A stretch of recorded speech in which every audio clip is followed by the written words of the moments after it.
हेंजो हशासी के परिवार को देखते हैं, जिस हेंजो, उसकी पत्नी, उसका बेटा और एक बेटी थी। वो बड़ी खुशी के साथ अपना जीवन यापन कर रहे होते हैं। हेंजो अपनी पत्नी और अपने बच्चों से बहुत प्यार करता था। जहाँ कहानी में अब हम आगे देखते हैं कि हेंजो की पत्नी उसको पानी लाने को कहती है और हेंजो पानी लेने के लिए वहाँ से चला जाता है। जब वो पानी भर रहा होता है तो हम देखते हैं कि उसके हाथ पर एक ड्रैगन का टैटू बना हुआ है। इधर हेंजो की पत्नी अपने बच्चों के साथ खेल रही होती है कि तभी कोई बाहर खड़े पहरेदार को मार देता है। ये देखकर वो डर जाती है और अपनी बेटी को एक खुफिया जगह पर छुपाकर भाग रही होती है। तभी वहाँ पर एक आदमी आता है जिसका नाम बिहान होता है। वो उससे हेंजो के बारे में पूछता है, लेकिन हेंजो की पत्नी उसको कुछ नहीं बताती, जिस कारण बिहान को बहुत गुस्सा आता है और अब हमें बिहान की अनोखी शक्तियाँ देखने को मिलती है। बिहान अपनी शक्ति से बर्फ बना सकता है, जो कि दिखने में काफी खतरनाक होता है। तभी पानी भरे हेंजो को उसकी पत्नी की चीख सुनाई देती है, जिसको सुनकर वो तेजी से घर की ओर दौड़ता है। घर पहुंचकर वो देखता है कि किसी ने उसकी पत्नी और बेटे को मार दिया है। ये देखकर वो फूट फूट कर रोने लगता है, लेकिन बर्फ को देखकर वो समझ जाता है कि ये काम किसका है। तभी वहाँ पर बिहान के कुछ सिपाही आते हैं, जिनको हेंजो मार देता है। गुस्से से पागल हेंजो बिहान को घायल शेर की तरह खोज रहा होता है। तभी उसको बिहान दिखाई देता है। जब उसके पास जाता है तो बिहान उससे कहता है कि मैंने तुम्हारे वंश का अंत कर दिया है और अब मैं तुमको भी मार दूंगा।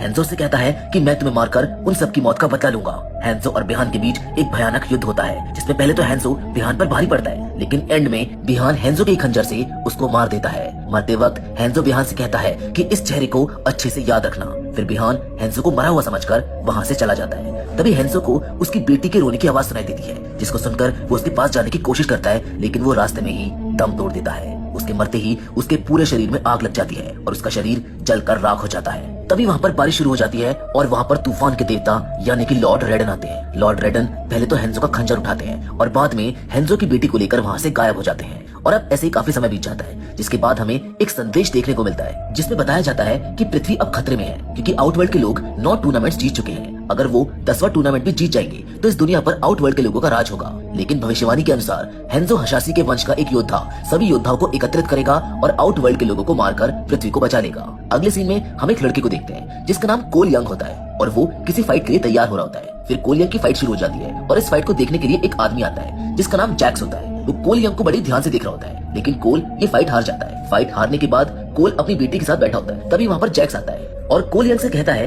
कि तुम्हारा ड्रैगन टैटू मुझको बहुत पसंद आया, तुमने इसको कहाँ से बनवाया है? जिस पर कोल यंग की बेटी उसको कहती है कि कोई बनवाया हुआ टैटू नहीं है, बल्कि पैदाइशी आकृति है। फिर कोल यंग उसको अपना टैटू दिखाता है, जिसको देखकर जैक्स बहुत खुश होता है। वहीं दूसरी ओर हमें आउटवर्ल्ड को दिखाया जाता है, जहाँ का राजा शैंग सून है। तभी उसके पास एक आदमी आता है और शैंग सून उसको बिहान करके पुकारता है। तो बिहान उससे कहता है कि अब मैं बिहान नहीं रहा, अब मेरा नाम है सब जीरो, यानी बिहान अब सब जीरो बन चुका है। लेकिन शैंग सून उससे कहता है कि भविष्यवाणी सर पर नाच रही है, इसका मतलब हमें 10वां टूर्नामेंट हार सकते हैं और हमारा पृथ्वी पर राज करने का सपना सपना ही रह जाएगा। तभी सब जीरो से कहता है कि कोई भविष्यवाणी नहीं है, मैंने हेंजो और उसके परिवार को सदियों पहले ही मार दिया था। तभी शैंग सून उससे कहता है कि हम मॉर्टल कॉम्बैट को किस्मत के भरोसे नहीं छोड़ सकते हैं, तुम पृथ्वी पर जाओ और इस 10वें टूर्नामेंट में भाग लेने वाले सभी योद्धाओं को मार दो। अगर योद्धा ही नहीं बचेंगे तो हम ये जंग बिना लड़े ही जीत जाएंगे। जिसके बाद सब जीरो पृथ्वी के योद्धाओं को खात्मा करने के लिए निकल जाता है। वहीं दूसरी ओर हम कोल यंग और उसके परिवार को देखते हैं। कोल यंग और उसका परिवार खाना खाने के लिए किसी होटल में आए होते हैं, लेकिन जैक्स वहाँ पर पहले से ही मौजूद होता है और फोन पर किसी से कहता है कि हमने उसको खोज लिया है, जिसकी हमें सालों से तलाश थी।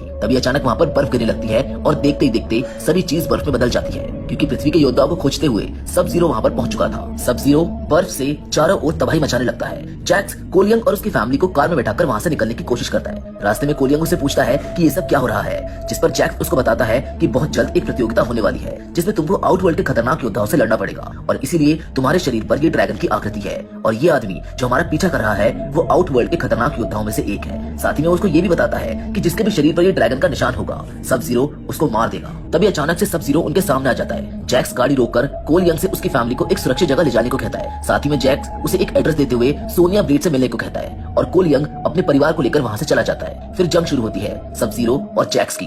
जैक्स जैसे ही सब जीरो पर गन से वार करता है, सब जीरो उसकी गन को ही फ्रीज कर देता है और फिर सब जीरो जैक्स को बुरी तरह से मारता है। वो उसके दोनों हाथों को फ्रीज करके उनको तोड़ देता है, जिसके बाद वो जैक्स को नीचे फेंक देता है। उधर कोल अपने परिवार को एक सुरक्षित जगह पर लाकर अपनी पत्नी से कहता है कि अब मुझको यहाँ से जाना होगा, क्योंकि जैक्स ने बताया था कि जिसके भी शरीर पर ये ड्रैगन का निशान होगा उसको आउटवर्ल्ड के लोग ढूंढकर मार देंगे, इसलिए अगर मैं तुम्हारे साथ रहा तो तुम्हारी जान को भी खतरा है। जिसके बाद कोल सोनिया ब्लेड की तलाश में निकल जाता है। वहीं आउटवर्ल्ड की दुनिया को दिखाया जाता है, जिसमें एक लड़की जिसका नाम मलीना है अपने पिता शैंग सून से कहती है कि सब जीरो ने पृथ्वी के एक योद्धा को ढूंढकर मार डाला है, लेकिन एक भाग निकला है। तो शैंगशिंग उससे कहता है कि हमारे योद्धाओं से कहो कि वो पृथ्वी के सभी योद्धाओं को जल्द से जल्द मार दे और हम बिना प्रतियोगिता के ही जंग जीत जाएं, जिसके बाद हम पृथ्वी पर आराम से राज करेंगे। इधर कोल यंग भी सोनिया ब्लेड के पास पहुंच जाता है, जहां सोनिया कोल यंग को अपना दुश्मन समझकर उस पर हमला कर देती है, पर कोल यंग उसको अपना ड्रैगन टैटू दिखाता है, जिसको देखकर सोनिया को सब समझ आ जाता है और अब वो कोल यंग को अपने घर ले जाती है। वहाँ पहुंचकर सोनिया कोल यंग को बताती है कि 7 साल पहले जब वो और जैक्स एक मोस्ट वांटेड क्रिमिनल को पकड़ने ब्राजील गए थे, तो उन्हें एक ऐसा आदमी मिला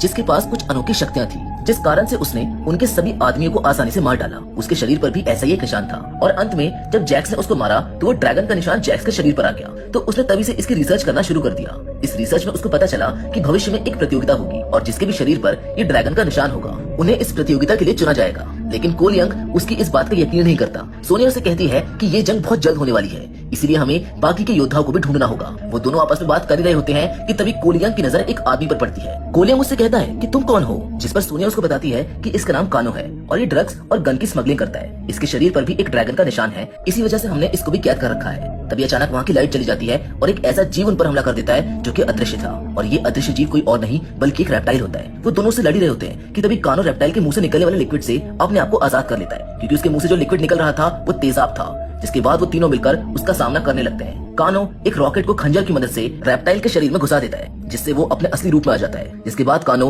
उसके शरीर में हाथ डालकर उसका दिल ही बाहर निकाल देता है, जिससे रेप्टाइल मारा जाता है। लेकिन रिसर्च सेंटर में आग लगने से सोनिया की 7 सालों की मेहनत बर्बाद हो जाती है। तभी सोनिया कोल यंग से कहती है कि अब हमको लॉर्ड रेडन के पास जाना चाहिए, क्योंकि वो ही उनकी रक्षा कर सकते हैं। सोनिया रेडन को जानती थी, लेकिन वो कहाँ रहते हैं इसके बारे में उसको कुछ नहीं पता था। लेकिन कानो को उस जगह के बारे में पता था, क्योंकि वो पहले वहाँ पर ड्रग्स स्मगल किया करता था। पर सोनिया जब उसे उसके साथ उस जगह जाने को कहती है तो वो साफ इनकार कर देता है। सोनिया उससे कहती है कि अगर तुम हमारा साथ दोगे तो मैं तुम्हें $2 मिलियन दूंगी। लेकिन कानो से कहता है कि अगर तुम चाहती हो कि मैं तुम्हें उस जगह ले जाऊं तो तुम्हें मुझको $3 मिलियन देने होंगे। ये सुनकर सोनिया उसकी बात मान लेती है और अब वो सब एक प्लेन में बैठकर रेडन टेम्पल के लिए निकल जाते हैं। जब वो जा रहे होते हैं तो उनको एक आदमी मिलता है जिसका नाम लियू कैंग होता है। उसके पास कुछ ऐसी सुपर पावर होती है जिससे वो अपने हाथों से आग जला सकता है और फिर लियू कैंग उन सभी को रेडन टेम्पल लेकर जाता है। वहाँ पहुंचकर वो उनको बताता है कि समय बहुत कम है, तुम्हें जल्द से जल्द अपने अंदर की शक्तियों को जगाना होगा और अगर तुम ऐसा नहीं कर पाए तो सब कुछ खत्म हो जाएगा। लियू कैंग उन सभी को जैक्स के पास लेकर जाता है, जो कि घायल अवस्था में वहाँ पर लेटा हुआ था। लियू कैंग सोनिया से कहता है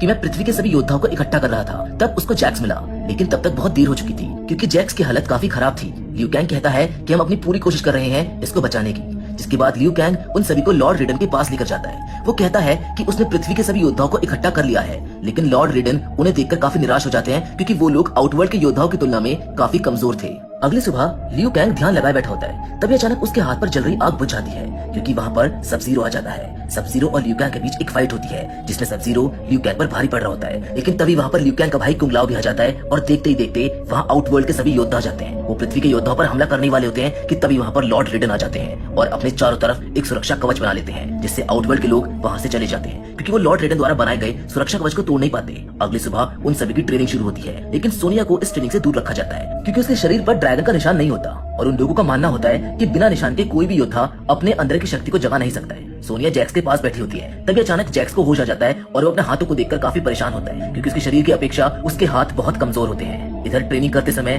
कोल यंग अपने अंदर की शक्ति को जगाने की कोशिश करता है, लेकिन वो नाकामयाब रहता है। वहीं जैक्स भी अपने कमजोर हाथों की वजह से काफी परेशान होता है। वो अंदर से टूट चुका था, लेकिन सोनिया उसको संभाल लेती है। और अब जब शाम को सब लोग खाना खा रहे होते हैं तो लियू कैंग और कैंग लाओ कानो की बहुत बेइज्जती करते हैं, जिससे अधिक क्रोध के कारण कानो को उसके अंदर की शक्ति मिल जाती है जो कि काफी खतरनाक होती है।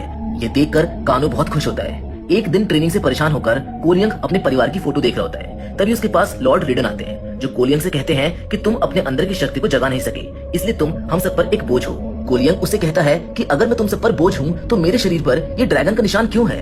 लॉर्ड रेडन उसको कहते हैं कि तुम पृथ्वी के सबसे महान योद्धाओं में से एक हैंजो हशासी के वंशज हो, जिस शख्स ने उनका और उनके परिवार का कत्ल किया है। अब वो शख्स तुम्हें ढूंढ रहा है और उसका नाम सब जीरो है। मरने के बाद हैंजो हशासी नरक में एक अज्ञात स्थान पर चले गए और हैंजो हशासी की बेटी को लेकर मैं इस जगह आ गया। तुम्हारी रगों में हैंजो के वंश का खून है, जिस कारण तुम्हें शरीर पर ये ड्रैगन का निशान मिला। मैं समझता था कि तुम्हारे अंदर भी हैंजो हशासी की शक्तियाँ होगी, लेकिन मैं गलत था।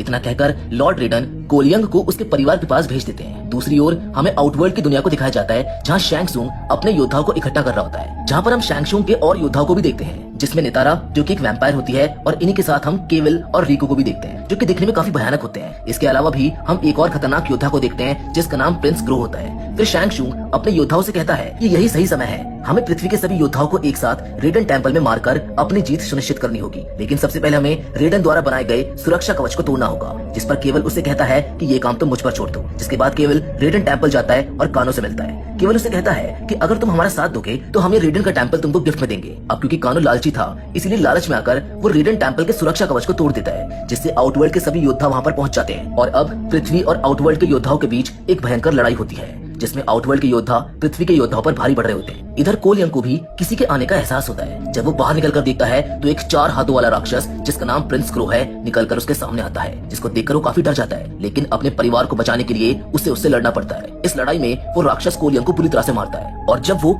कोलियंग को जान से मारने वाला होता है तभी उसकी पत्नी उस राक्षस के ऊपर कुल्हाड़ी से हमला कर देती है, जिससे वो राक्षस बहुत गुस्से में आ जाता है और वो कोलियंग की पत्नी को मारने जाता है। अपने परिवार को खोने के डर के कारण कोलियंग के अंदर की शक्ति जाग जाती है और वो उस राक्षस को मार डालता है। अगले सीन में हम मेलिना को देखते हैं, जो सोनिया को घायल कर उसका खून चखकर कहती है कि ये खून किसी चुने गए योद्धा का नहीं है, इसलिए वो उसको नहीं मारती, पर कानो से कहता है कि तुम्हारी मौत मेरे हाथों लिखी है। कानो उस पर हमला कर उसको नीचे फेंक देता है और अपने लेजर लाइट की मदद से उसके ऊपर एक बड़ी सी स्टैचू के टुकड़े को गिरा देता है, जिससे वो नीचे गिर जाती है। और अब हमें फाइट देखने को मिलती है कुंग लाओ और नितारा की, जिसमें कुंग लाओ नितारा को बीच में से चीर देता है, और जैक्स जब होश में आता है तो वो सोनिया को एक चट्टान के नीचे दबा देकर उसकी मदद करता है। उसको भी उसके अंदर की शक्ति मिल जाती है, जिससे वो एक बड़ी सी चट्टान को आसानी से उठाकर फेंक देता है। तभी वहाँ पर लॉर्ड रेडन आते हैं और कोलियंग को भी युद्ध के लिए बुला लेते हैं, क्योंकि वो जान चुके थे कि कोल को उसकी शक्तियां मिल गई हैं। लेकिन वो जानते थे कि पृथ्वी के योद्धा आउटवर्ल्ड के योद्धाओं का सामना नहीं कर पाएंगे, इसीलिए वो वहाँ से जाने लगते हैं। लेकिन सब जीरो कोलियंग को जाने से रोक लेता है और कुंग लाओ कोलियंग को बचाने के चक्कर में खुद की जान गंवा देता है। लॉर्ड रेडन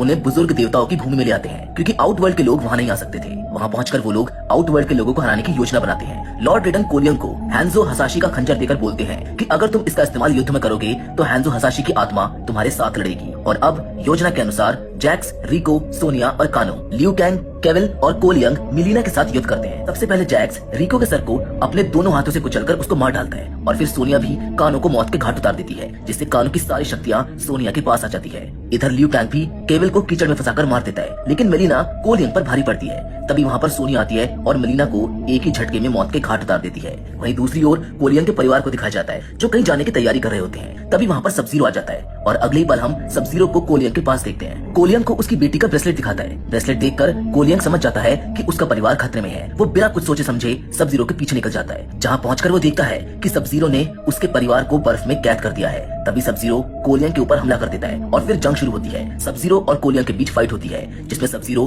कोलियंग पर भारी पड़ रहा होता है। कोलियंग सब जीरो पर हैंजो हसाशी के खंजर से हमला करता है, लेकिन सब जीरो उसी के खंजर से उस पर हमला कर देता है, जिससे कोलियंग और हैंजो हसाशी का खून आपस में मिल जाता है, जिससे हैंजो हसाशी भी अब सब जीरो से अपना पुराना हिसाब चुकता करने आ जाते हैं। उन तीनों के बीच में एक महासंग्राम शुरू होता है, जिसमें कोलियंग और हैंजो हसाशी मिलकर सब जीरो को मौत के घाट उतार देते हैं। और अब कोलियंग अपने परिवार को बर्फ से आजाद कर उन्हें एक कंबल उड़ा देता है। तभी वहाँ पर लॉर्ड रेडन और कोलियंग के साथी भी आ जाते हैं। लियू कैंग आग जलाकर कोलियंग के परिवार को ठंड से राहत देता है। तभी वहाँ पर शैंग सुंग आता है। वो कहता है कि भले तुम लोग ये जंग जीत गए हो, लेकिन मैं पृथ्वी पर राज करने के अपने इस सपने को टूटने नहीं दूंगा, और मैं अगली बार पृथ्वी को जीतने के लिए अपनी पूरी फौज के साथ आऊंगा। तभी लॉर्ड रेडन उस पर हमला करते हैं और शैंग सुंग